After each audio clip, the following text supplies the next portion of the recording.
నమస్తే, welcome to Nisha blogs. నేను ఇవాళ టమోటో వేపుడు చేశానండి. ఇక్కడ వేపుడు కోసం నేను 5 టమోటో, పచ్చిమిర్చి, ఆనియన్, కొత్తిమీర, వెల్లుల్లి, కరివేపాకు తీసుకున్నాను. ఇప్పుడు పచ్చిమిర్చిని చిన్న చిన్న పీసెస్గా చిన్న ముక్కలుగా కట్ చేసుకోవాలి. చిన్నగా ముక్కలుగా కట్ చేసుకుంటే మనం తినేటప్పుడు బాగా వేగుతాయి కదా, అప్పుడు టేస్ట్ చాలా బాగా అనిపిస్తుంది. మొత్తం పచ్చిమిర్చి మొత్తం ఇలా చిన్నగా కట్ చేసుకొని పక్కన పెట్టుకోవాలి. తర్వాత నేను ఇక్కడ ఒక పెద్ద సైజ్ ఉల్లిపాయ తీసుకున్నాను.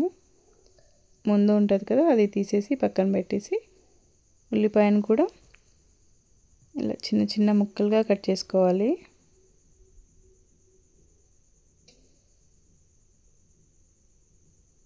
చూసారు కదా, ఉల్లిపాయను కూడా ఇలా ముక్కలుగా కట్ చేసుకొని మొత్తం పక్కన పెట్టుకోవాలండి.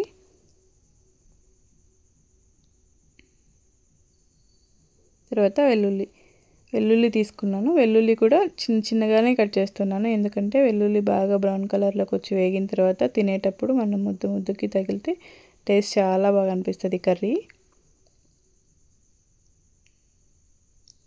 ఇప్పుడు టమోటాలు కట్ చేసుకుంటున్నాను. టమోటాలు ఇక్కడ వెనుక ఉన్న పార్ట్ తినకూడదు అంటారు కదా, అందుకే అది తీసేసి టమోటాలు కూడా చిన్న పీసెస్గా కట్ చేసుకోవాలి.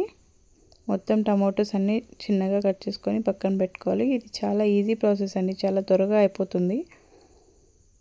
మనకు టైం లేనప్పుడు ఇది చేసుకుంటే తొందరగా అయిపోతుంది.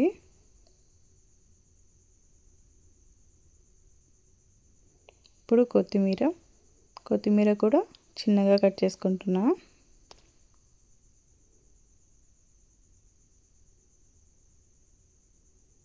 ఇప్పుడు గ్యాస్ ఆన్ చేసుకొని ప్యాన్ పెట్టుకొని 2 టేబుల్ స్పూన్ ఆయిల్ వేసుకుంటున్నా. ఆయిల్ కొంచెం వేడెక్కిన తర్వాత అందులోకి సాసవులు, 1 టేబుల్ స్పూన్ జీలకర్ర, 2 రెమ్మల కరివేపాకు వేసుకుంటున్నా. ఇది బాగా వేపుకోవాలండి.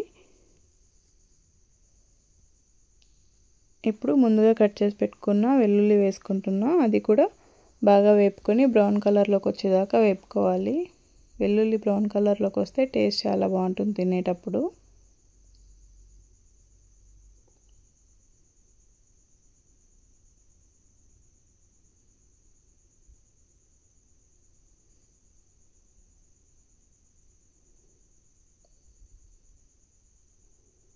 ఇప్పుడు ఇందులోకి మనం ముందుగా కట్ చేసి పెట్టుకున్న పచ్చిమిర్చి వేసుకుంటున్నాం. పచ్చిమిర్చిని కూడా బాగా వేపుకోవాలండి.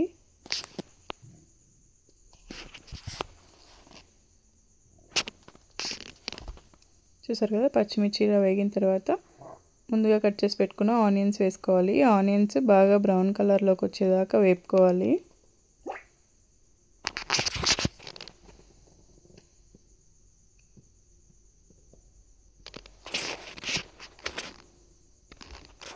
ఇలా కలుపుకుంటూ ఉంటే ఆనియన్స్ బాగా వేగుతాయి. ఆనియన్స్ బ్రౌన్ కలర్లోకి వచ్చిన తర్వాత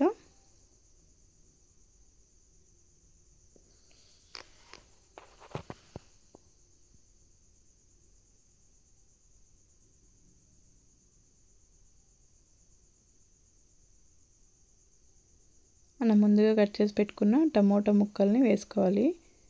టమోటా ముక్కల్ని వేసుకొని కొద్దిసేపు వేపుకోవాలండి. టమోటాలు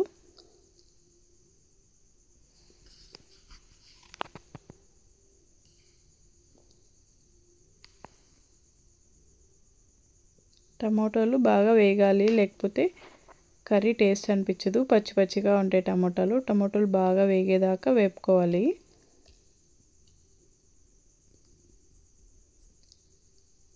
ఇప్పుడు ఇందులోకి నేను 1 టేబుల్ స్పూన్ సాల్ట్ వేసుకుంటున్నా.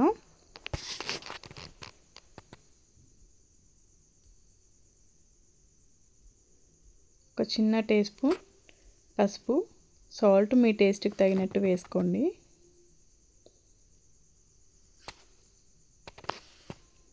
ఇలా అవి 2 వేసుకున్న తర్వాత బాగా కలుపుకోవాలి. టమోటాలు మగ్గే వరకు బాగా కలుపుకుంటూ ఉండాలి. టమోటాలోంచి వచ్చే వాటర్ మొత్తం బాగా ఇమిరిపోయే వరకు వేపుకోవాలండి. చూసారు కదా, ఇప్పుడు వేగాయి. తర్వాత ఒకసారి కలుపుకొని మళ్ళీ కొద్దిసేపు అలాగే వదిలేద్దాం. అప్పుడు టమోటాలు బాగా మగ్గుతాయి. మధ్య మధ్యలో కలుపుకుంటూ ఉండాలండి, లేకపోతే అడుగంటుతుంది. వాటర్ బాగా ఇమిరిపోయే వరకు, టమోటాలో నుంచి వచ్చిన వాటర్ ఇమిరిపోయే వరకు వేపుకోవాలి.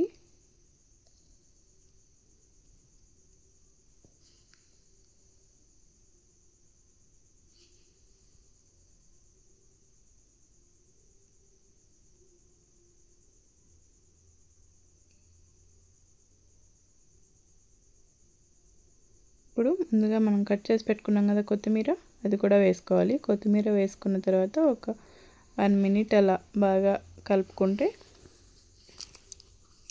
అయిపోతుంది. అంతే. 1 మినిట్ తర్వాత వేగిన తర్వాత సర్వ్ చేసుకోవడం, అంతే అండి.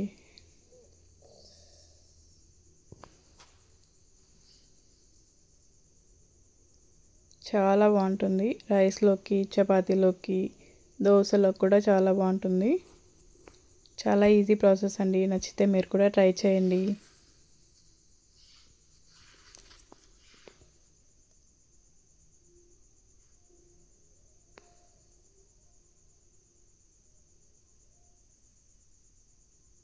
చూసారు కదా, టేస్టీ టమోటో వేపుడు రెడీ.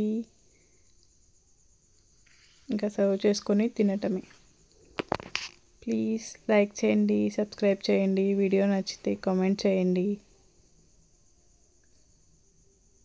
మీరు కూడా ఒకసారి ట్రై చేసి నా కామెంట్లో చెప్పండి. Thank you for watching. Bye.